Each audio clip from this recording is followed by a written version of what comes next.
ਜਾਂਦੇ ਜਾਂਦੇ ਗੱਲ ਕਰੀਏ ਮੋਦੀ ਸਾਹਿਬ ਦੀ, ਕਹਿੰਦੇ ਟਰੰਪ ਨੇ 3 ਝਟਕੇ ਕੀ ਦਿੱਤੇ, ਮੋਦੀ ਸਾਹਿਬ ਨੂੰ ਤਾਂ ਵਿਰੋਧੀਆਂ ਨੇ ਘੇਰ ਲਿਆ ਜੀ।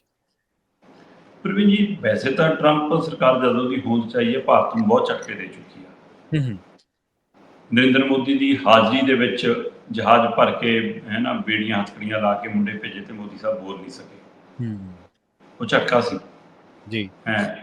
Trump is my best friend, ਜਦੋਂ ਪਾਕਿਸਤਾਨ ਨਾਲ ਪੰਗਾ ਪਿਆ ਉਹ ਕਹਿੰਦਾ ਪਾਕਿਸਤਾਨ ਵੀ ਮੇਰਾ ਫਰੈਂਡ, ਝਟਕਾ ਸੀ। ਫਿਰ ਇਹ ਸਟ੍ਰਾਈਕ ਹੋਈ, ਇੱਕ ਵਾਰ ਨਹੀਂ ਦਰਜਨਾਂ ਵਾਰ ਟਰੰਪ ਨੇ ਦੁਹਰਾਇਆ ਕਿ ਮੈਂ ਗੋਲੀਬੰਦੀ ਕਰਾਈ ਆ, ਮੈਂ ਜੰਗ ਰਖਾਈ ਆ, ਮੈਂ ਤਾੜਨਾ ਕੀਤੀ ਦੋਵਾਂ ਨੂੰ, ਮੈਂ ਝਟਕਿਆ, ਹੈ ਨਾ, ਇਹ ਝਟਕਾ ਸੀ। ਫਿਰ ਟ੍ਰੇਡ ਵਾਲਾ ਮਸਲਾ, ਟੈਰਿਫ ਵਾਲਾ ਮਸਲਾ, ਹੈ ਨਾ, ਜ਼ੀਰੋ ਦੇ ਉੱਤੇ ਸਮਝੌਤਾ ਕਰਾਂਗੇ ਜੀ, ਉਹਦੇ ਨਾਲ ਭਾਰਤ 'ਚ ਖਤਰਾ ਖੜਾ, ਪੰਜਾਬ ਦੀ ਵੀ ਤੇ ਭਾਰਤ ਦੀ ਵੀ ਖੇਤੀ ਵੀ ਉੱਜੜ ਸਕਦੀ ਆ, ਡੈਰੀ ਤੇ ਜਿਹੜਾ ਮੁਰਗੀ ਪਾਲਣਾ ਇਹ ਵੀ ਉੱਜੜ ਸਕਦਾ ਹੈ। ਉਹ ਸਾਰਾ ਕੁਛ ਦਾਅ ਤੇ ਲੱਗਿਆ, ਉਹ ਝਟਕਾ ਸੀ। ਪਰ ਤਾਜ਼ੇ 3 ਝਟਕੇ ਨੇ ਜਿਹੜੇ, ਉਹਨਾਂ 'ਚ ਇੱਕ ਝਟਕਾ ਤਾਂ ਇਹੀ ਹੈ ਜੀ ਕਿ ਇੱਕ ਵਾਰ ਫਿਰ ਅਮਰੀਕਾ ਦੇ ਵਿਦੇਸ਼ ਮੰਤਰਾਲੇ ਦੇ ਬੁਲਾਰੇ ਨੇ ਕਿਹਾ ਕਿ ਭਾਰਤ ਪਾਕਿਸਤਾਨ ਦੇ ਵਿੱਚ ਜਿਹੜੀ ਜੰਗ ਸੀਗੀ ਉਸ ਨੂੰ ਰੁਕਾਉਣ ਦੇ ਵਿੱਚ, ਗੋਲੀਬੰਦੀ ਕਰਾਉਣ ਦੇ ਵਿੱਚ ਡੋਨਾਲਡ ਟਰੰਪ ਤੇ ਵਿਦੇਸ਼ ਮੰਤਰੀ ਮਾਰਕ ਰੂਬੀਆ ਦੀ ਭੂਮਿਕਾ ਬਹੁਤ ਅਹਿਮ ਰਹੀ। ਸੋ ਬਾਰ-ਬਾਰ ਇੱਕੋ ਗੱਲ ਤੇ ਉਹ ਕਹਿ ਰਹੇ ਨੇ ਤੁਹਾਡੇ ਕੋਲ ਜਵਾਬ ਨਹੀਂ, ਇਹਦਾ ਮਤਲਬ ਤੁਸੀਂ ਕਿਉਂ ਨਹੀਂ ਉਹਨੂੰ ਕਾਊਂਟਰ ਕਰ ਪਾ ਰਹੇ ਅਜੇ ਤੱਕ ਉਸ ਤਰ੍ਹਾਂ। ਜੀ ਸਹੀ ਹੈ। ਇਹ ਲਗਾਤਾਰ ਝਟਕਾ। ਦੂਸਰਾ ਝਟਕਾ ਉਹਨਾਂ ਨੂੰ ਉਸ ਸਮੇਂ ਮਿਲਿਆ ਜਦੋਂ ਭਾਰਤੀ ਮੈਂਬਰ ਪਾਰਲੀਮੈਂਟ, ਵੱਖ-ਵੱਖ ਸਾਂਝੇ ਮੈਂਬਰ ਪਾਰਲੀਮੈਂਟਾਂ ਦੇ ਤੁਸੀਂ ਵਿਦੇਸ਼ਾਂ 'ਚ ਭੇਜੇ ਆਪਣੇ ਆਪ ਨੂੰ ਜਸਟੀਫਾਈ ਕਰਨ ਦੇ ਲਈ ਕਿ ਜੀ ਅਸੀਂ ਇਸ ਲਈ ਲੜੇ ਸੀ, ਆਹ ਲੜਾਈ ਦੀ ਸਥਿਤੀ ਰਹੀ, ਅਸੀਂ ਇਸ ਤਰ੍ਹਾਂ ਕਾਰਵਾਈ ਕੀਤੀ, ਅਸੀਂ ਇਹ ਸਫਲ ਰਹੇ, ਉਹ ਦੱਸਣ ਲਈ। ਉਸ ਸਮੇਂ ਅਮਰੀਕਾ ਦੇ ਫੌਜ ਦੇ ਚੀਫ ਜਨਰਲ ਮਾਈਕਲ ਕੁਰੀਲਾ, ਉਹਨਾਂ ਦਾ ਬਿਆਨ ਨਸਰ ਹੋਇਆ। ਉਹ ਕਹਿੰਦੇ ਵੀ ਅਮਰੀਕਾ ਤੇ ਪਾਕਿਸਤਾਨ ਮਿਲ ਕੇ ਅੱਤਵਾਦ ਨੂੰ ਖਤਮ ਕਰਨ ਲਈ ਕੰਮ ਕਰ ਰਹੇ। ਠੀਕ ਆ। ਭਾਰਤ ਸਰਕਾਰ ਦੁਨੀਆ ਭਰ 'ਚ ਇਹ ਦੱਸਦੀ ਫਿਰ ਰਹੀ ਸੀ ਕਿ ਜੀ ਪਾਕਿਸਤਾਨ ਸਰਕਾਰ ਅੱਤਵਾਦ ਪਾਲਦੀ ਹੈ, ਹਮਲੇ ਕਰਾਉਂਦੀ ਹੈ, ਉਹ ਕਾਰਵਾਈ ਕਰਦੀ ਹੈ, ਉਹਨਾਂ ਨੂੰ ਸ਼ਰਨ ਦਿੰਦੀ ਹੈ।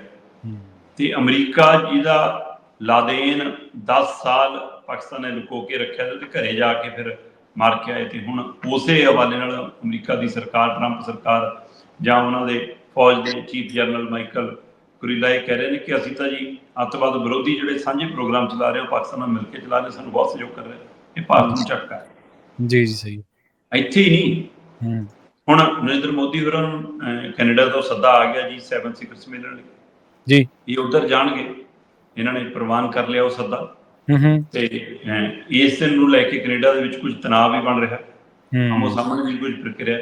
ਤਾਂ ਦੂਸਰੇ ਪਾਸੇ ਅਮਰੀਕਾ ਦੇ ਵਿੱਚ ਅਮਰੀਕਾ ਫੌਜ ਦਾ 250 ਸਾਲਾ ਜਿਹੜਾ ਸਥਾਪਨਾ ਦਿਵਸ ਮਨਾਇਆ ਜਾ ਰਿਹਾ, ਉਹਦੀ ਜਿਹੜੀ ਪਰੇਡ ਹੋਣੀ ਹੈ, ਉਹਦੇ ਲਈ ਜਿਹੜੇ ਪਾਕਿਸਤਾਨ ਦੇ ਆਰਮੀ ਚੀਫ ਨੇ ਆਸਿਮ ਮਨੀਰ, ਉਹਨੂੰ ਜਦੋਂ ਸੱਦਾ ਦਿੱਤਾ ਤਾਂ ਕਹਿੰਦੇ ਜੀ ਇਹ ਭਾਰਤ ਲਈ ਝਟਕਾ। ਤੇ ਇਹ ਝਟਕਿਆਂ ਦਾ ਬਿਆਨ ਕਰਕੇ ਤਿੰਨਾਂ ਦਾ ਵਿਰੋਧੀ ਧਿਰਾਂ ਨੇ, ਹੈ ਨਾ, ਉਹ ਮੈਂ ਜੈਰਾਮ ਰਮੇਸ਼ ਦਾ, ਖੜਗੇ ਦਾ, ਰਾਹੁਲ ਗਾਂਧੀ ਦੇ ਤੰਜ, ਲਗਾਤਾਰ ਉਹ ਹਮਲੇ ਕਰ ਰਹੇ ਨੇ ਕਿ ਮੋਦੀ ਜੀ ਦਿਓ ਜਵਾਬ, ਤੁਹਾਡਾ ਮਿੱਤਰ ਤਾਂ ਤੁਹਾਨੂੰ ਝਟਕੇ ਦੇ ਰਿਹਾ, ਤੁਹਾਡਾ ਮਿੱਤਰ ਤਾਂ ਕਹਿ ਰਿਹਾ ਕਿ ਅਸੀਂ ਪਾਕਿਸਤਾਨ ਨਾਲ ਹੈ, ਤੁਹਾਡਾ ਮਿੱਤਰ ਤਾਂ ਕਹਿ ਰਿਹਾ ਕਿ ਅਸੀਂ ਤਾਂ ਉਹਨੂੰ ਸੱਦਾਂਗੇ।